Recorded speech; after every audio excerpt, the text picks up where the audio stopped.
ঢাকা মহানগরীর অলিতে গলিতে হাঁটলে চোখে পড়বে হাজারো খাবারের দোকান, আর সেটি যদি হয় পুরান ঢাকার গলি তবে তো কোনো কথাই নেই।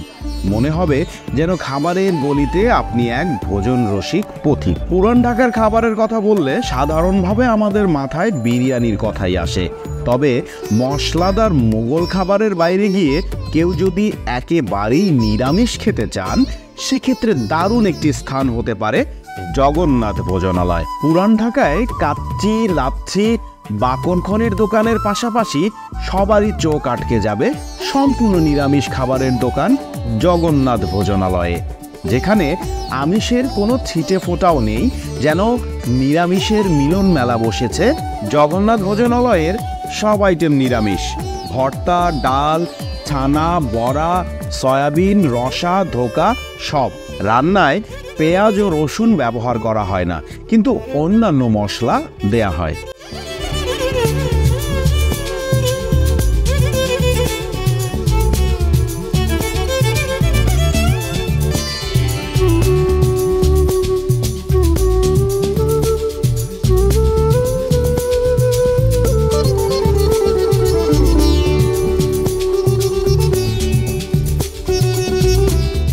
পুরান ঢাকার তাঁতিবাজারের শিব মন্দির থেকে ডান দিকে একটু এগোলেই সামনে পড়বে নিরামিষের এই ভোজনালয়টি। তাঁতিবাজার এলাকার বাকি নিরামিষ হোটেলের মধ্যে অন্যতম জনপ্রিয় হল জগন্নাথ ভোজনালয়।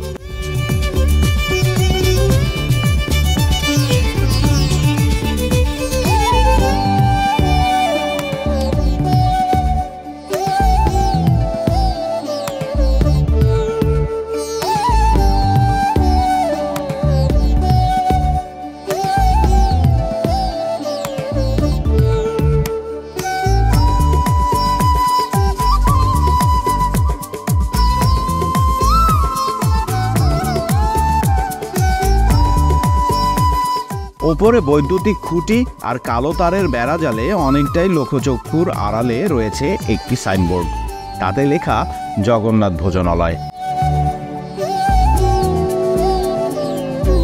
গলির পাশের ভবনের 2 তলার চিপা সিঁড়ি বেয়ে উঠতেই দেখা মেলে নিরামিষ ভোজীদের প্রিয় এই ভোজনালয়টি। সেখানে রয়েছে 4 থেকে 5টি টেবিল, আর প্রতি টেবিলে 4 থেকে 5টি চেয়ার সংযুক্ত করা সাধারণ মানের ছোট হোটেলটিতে একসঙ্গে জায়গা হয় প্রায় 36 জনের। জগন্নাথ ভোজনালয়ের যে ব্যাপারটি সবচেয়ে চোখে পড়বে সেটা হলো টেবিলের ওপরে বাটির সংখ্যা। ছোট ছোট অসংখ্য বাটি সাজানো টেবিলের ওপরে। এরকম ছোট ছোট বাটিতেই পরিবেশন করা হয় হরেক পদের নিরামিষ তরকারি ও ভর্তা। তাঁতিবাজারের এই হোটেলটির যাত্রা 15 বছর আগে নিতাই পালের হাত ধরে। সবাই তাকে নিতাই বাবু বলেই ডাকত। করোনায় মৃত্যুর পর হোটেলের মালিকানার হাত বদল হয়। বর্তমানে এটির তত্ত্বাবধানে আছেন অশোক কবিরাজ। অশোক কবিরাজ বলেন, আমাদের এখানে হিন্দু, মুসলমান থেকে শুরু করে সব ধরনের কাস্টমারই আসে। স্থানীয় স্বর্ণ ব্যবসায়ীরা সকাল দুপুরের খাবার খেতে আসেন, কেউ কেউ রাতের খাবারও খান। কেনাকাটা করতে আসা মানুষজনও নিরামিষ খেতে ভালোবাসেন, সেজন্য এখন ভিড়টাও একটু বেশি থাকে। অশোক কবিরাজ বলেন, আমরা এখানে প্রতিদিন কেমন লোক খাবে সেসব হিসাব করে রান্না চড়াই। দরকারে কম হবে, কিন্তু বেশি খাবার যেন না হয় বা বেঁচে না যায় তা খেয়াল করি আমরা। তাছাড়া নিরামিষ খাবার বাসি হলে দেখে বোঝা যায়, কালচে হয়ে যায়, সেটা খাওয়ার উপযোগী থাকে না। এ দোকানে ভাত 1 প্লেট 15 টাকা, প্রয়োজনে 5 টাকা করে অতিরিক্ত ভাত নিতে পারবেন। ভাত টেবিলে দেওয়া থাকে না, এটি দোকানের লোকেরাই পরিবেশন করে থাকেন। দৈনিক 20টি পদ তৈরি করা হয় এখানে। তার ভেতর রসা, লাবড়া, শুক্তো, 5 তরকারি, ধোকা সবই পাবেন।